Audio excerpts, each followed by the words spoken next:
John, ready to go? Yeah, look, absolutely. We've had a nice break. I think we've handled it very well, but now the rubber has to hit the road now.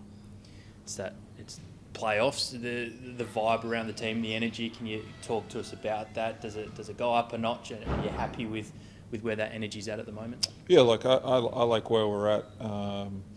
We got to, whatever word you want to use to describe our game versus Southeast, but we've tasted postseason play. So I think there's advantages to having already done that. But we've handled this break better than we did last year. And I actually also think our guys getting to go away and play for their countries, they come back with a renewed energy as well. So we've had some good positive experiences throughout this time. Bryce MVP again this year. A great celebration of what he's done for the club up until this point. Sort of, how do you go about sort of parking that? Because now we've got such a big challenge coming up against United now. I think we obviously celebrate that accolade, but in saying that, I would say that was a foregone conclusion for some period of time. So the emotion and the excitement gets a little diluted when it actually gets to that occasion. Again, his best player versus the best defensive player is always going to be a talking point heading into this. How do you make sure that he is given the best opportunity to be at his best when they're throwing Shea and multiple other guys at him over the course of the night? Yeah, look, like how they plan to combat his offensive brilliance, we do the same thing about how can we best put our pieces of the puzzle in situations for them to be successful. And that's just not Bryce, that's getting our other guys involved and being able to manipulate the defence the way they load up on Bryce.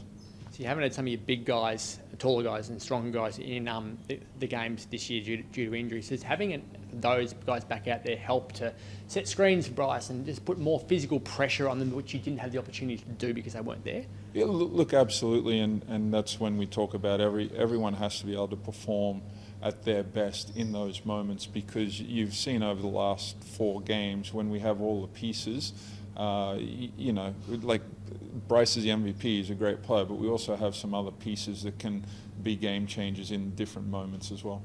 What did you miss the most from the guys who were unavailable across those 3 games? Because different blokes, obviously. What when you reflect back on it now that you've got your full roster available, where will you be better because they're all here? Where the summer's as good as the parts, and that's they like Christian, BC, and Windler all bring different attributes, and they're all great players in this league. So for us to function at the highest level at both ends, like we get enamored and we talk a lot about our offense, but defensively, the way we can match up with them, Windler's versatility defensively, Doolittle just always wanting to take the challenge of who's performing at the best. He wants to shut those guys down. So for us to have all the pieces, it's exciting for us.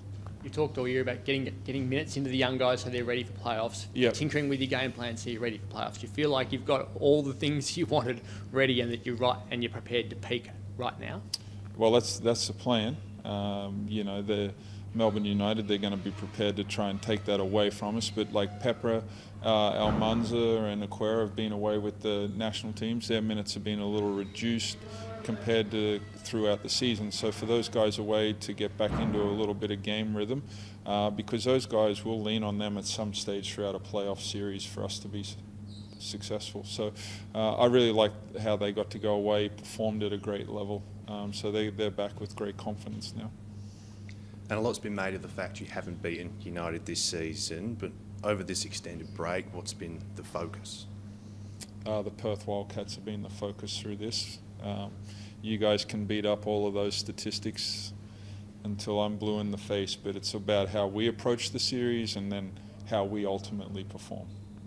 And you mentioned there getting the guys back who've been on international duties. Has it been a challenge getting them back up to speed, or have they brought a new bit of energy to the squad? Yeah, look, you hit it on the head there with new energy. When you go away, you get refreshed, and anytime you get to represent your country, the emotion that's involved in that, you come back with a great lease on life, and all those guys have certainly done that because, look, we are who we are. We're going to tinker and have a few different strategies than we have throughout the season, but they don't miss out on anything by hanging out with me for 10 days. And over that extended break, is it hard to find the balance between sort of overtraining or taking it a little bit too easy? I'll let you know at the end of the series how we handled that. But as I touched on before, I think as a group we've handled this time away from games a lot better than we did last year. They look more relaxed than last year, I reckon. Just watching them train, everyone looked like they were agitated by the amount of time they had to spend off last year and were ready to play days earlier. Are they more relaxed by having gone through it twice now? What I would say is our purpose and intent. I think what last year taught us is to how to try and utilise this time in a positive versus thinking like last year. I think it was 20 days. You know, that becomes like a bit of a mental grind, and how do you get through this and then you don't play for so long, where, as I touched on, we got to play Southeast and get like a postseason feel under our belt. So I think we can take confidence and just relax the playoff jitters around that as well.